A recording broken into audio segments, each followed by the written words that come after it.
আসসালামু আলাইকুম। কেমন আছো সবাই? আশা করছি তোমরা সবাই খুব ভালো আছো। আমিও তোমাদের দোয়ায় আলহামদুলিল্লাহ ভালো আছি। তো অনেক দিন পর আজকে একটু ঘোরাঘুরি করব।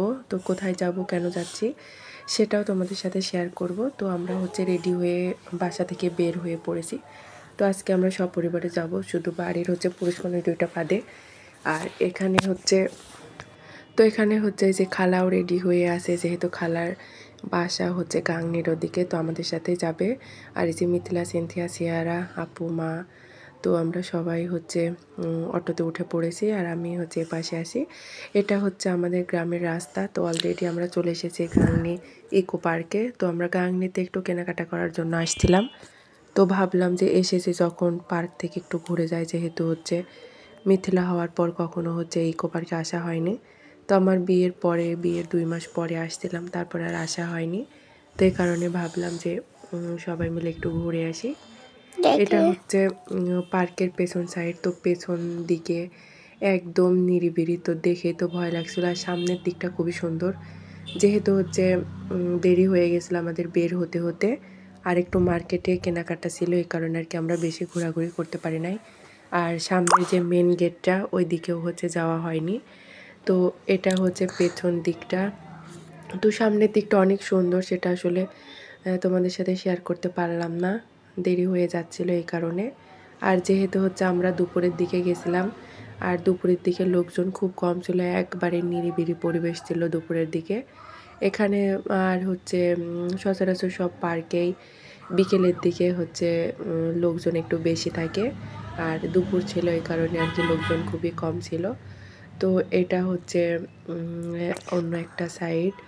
তো আমার ভিডিও তোমাদের কাছে কেমন লেগেছে সেটা প্লিজ কমেন্ট করে জানিও। আর যদি ভালো লাগে তাহলে আমার চ্যানেলটা সাবস্ক্রাইব করে আমার পাশে থেকে যেতে পারো।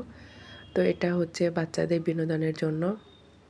তো এখানে দুপুরে আসছিলাম, এই কারণে মিথিলাদেরকে কোনো কিছুতে ওঠানো হয়নি।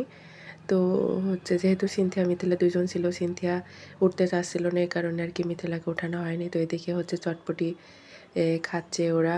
আর একটু পরেই আবার মিথিলা বলছিল যে আইসক্রিম খাবে, তো ওর জন্য আইসক্রিমও নিয়ে এসেছি।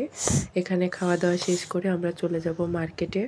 তো কেনাকাটা আসলে শেয়ার করা হয়নি, যেহেতু মিথিলারা খুব জ্বালাচ্ছিল, তাড়াহুড়া করে চলে এসেছি।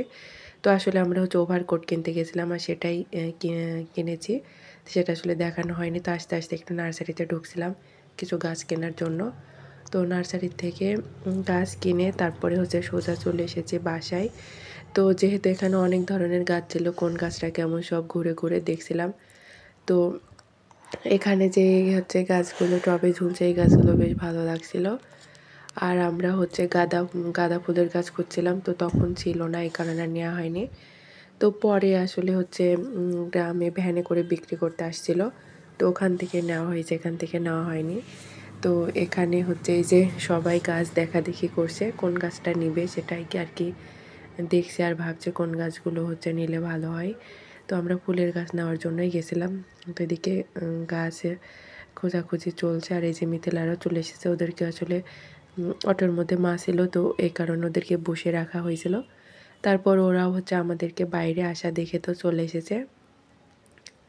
আর ফুল ভালোবাসে না এমন কোনো মানুষ নেই, প্রত্যেকটা মানুষই ফুল অনেক বেশি ভালোবাসে, পছন্দ করে।